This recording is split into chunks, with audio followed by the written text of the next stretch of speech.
The road to hell is paved with good intentions. John knew this road well because his intentions were perfect every single night before he slept.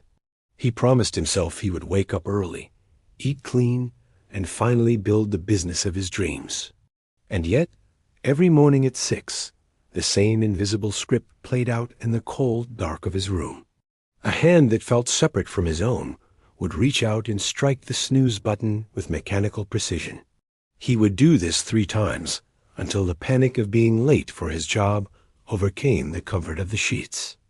This was John's reality, and he called it a character flaw or a shameful lack of internal spirit. He viewed his inconsistency as a moral failure and watched motivational videos until his eyes burned. He was looking for a spark that never stayed lit because he was fighting a constant war against his own biology. John didn't realize that he was trying to overwrite millions of years of evolution with a few catchy slogans. To understand his failure, we have to look past the modern mind and into the ancient master of the system. The human brain did not evolve to prioritize 5-year plans or abstract long-term professional targets. It evolved for one thing and one thing only, which is immediate survival in a hostile and unforgiving world. In a world of resource scarcity, effort was a life-threatening emergency that drained precious calories. If you ran, it was to catch food or to avoid becoming food for a predator hiding in the tall grass. If you worked, it was for a reward you could taste, touch, or consume in that exact fleeting moment. Your brain is a cognitive miser designed by nature to conserve every bit of energy at all costs. It interprets the request to study a difficult subject as an unnecessary threat to your vital energy stores. It sees the early morning alarm as a direct violation of your biological need for safety and restorative rest. When given the choice between a distant goal and an immediate hit of dopamine, the brain has already decided. Opening a social media app is cognitive ease because it offers instant and highly predictable pleasure. Going to the gym is friction because it offers immediate discomfort for a benefit the primal brain cannot see. Society expects us to be resilient supercomputers, but our hardware is still that of a primitive hunter-gatherer. This created John's internal war, a tsunami of biology crashing against a thin paper shield of willpower. But then John discovered a perspective that cracked his entire world open and changed his path forever.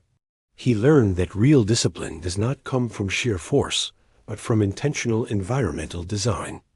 The most consistent people in the world are not actually stronger or more motivated than the average person.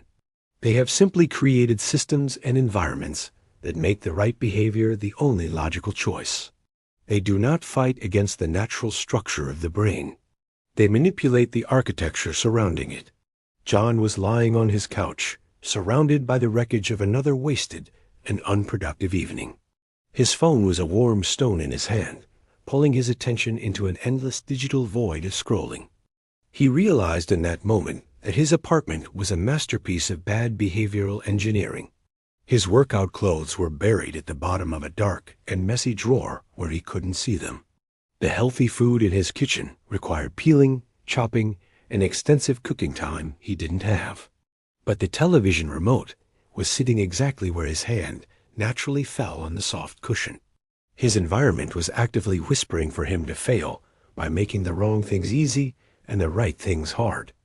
This is where the concept of choice architecture transformed John from a victim into an active engineer. Human behavior is shaped by what is closest, most accessible, and most visible to the human eye. If a healthy decision becomes the simplest option available, the brain stops resisting and starts following. John decided to stop relying on his fragile self-control and started designing his space like a deliberate trap. He placed his running shoes right next to his bed so he would step on them the moment he stood up. He moved his phone to another room at night, making the act of scrolling an inconvenient and annoying chore. He realized that discipline is not a moral muscle you flex, but a structural system you build. To deepen this structure, he began to use the power of habit stacking to hijack his own neural pathways. The brain loves automatic loops because they require almost zero mental energy to execute once learned. John already had loops like brushing his teeth, brewing coffee, and locking his heavy front door. He began to anchor new, difficult habits onto these existing, effortless foundations of his daily life. After I pour my morning coffee, I will write exactly one sentence from my new business idea. After I brush my teeth, I will perform 60 seconds of deep breathing and quiet meditation. This coupling created a neural momentum that made the new behavior feel like a natural extension of the old. He wasn't building from scratch. He was riding the wave of his own established and reliable routines. He followed the 4 laws of behavior change to ensure the system remained unbreakable and strong. First, he made the habit obvious by putting his goals in giant letters on his bathroom mirror. Second, he made the habit attractive by allowing himself to listen to favorite music only while working. Third, he made it easy by reducing his tasks to a 2-minute version that felt impossible to fail. Fourth, he made it satisfying by marking a giant red X on a wall calendar every single day he succeeded. That red X provided the immediate dopamine hit his primal brain craved to stay engaged in the long run. Procrastination stopped being a source of shame for John and became a useful diagnostic tool for his life. Whenever he felt the urge to avoid a task, he stopped to check the hidden design of the system. He would ask if the task was obvious enough, or if the friction to start was simply too high to overcome. He stopped asking for more willpower and started asking for a better physical environment to live in. The transformation in John's life didn't happen because he suddenly became a disciplined hero. It happened because he stopped trying to be a supercomputer and started respecting his animal biology. He leaned into the reality that his brain wants comfort, and he engineered comfort into the right actions. Soon, the act of working on his business required less energy than the act of avoiding the work. His identity began to shift from a guy who struggles to a guy who simply gets things done. Every small win was a vote for a new version of himself that he actually admired and respected. The cycle of self-loathing was replaced by a cycle of evidence-based confidence and daily growth. He realized that you do not rise to the level of your goals, but you fall to the level of your systems. John's future was finally being defined by his daily habits rather than his fleeting evening intentions. He moved away from the realm of fickle motivation and into the realm of automatic execution. The internal war ended not with a victory of will, but with a peace treaty of structural design.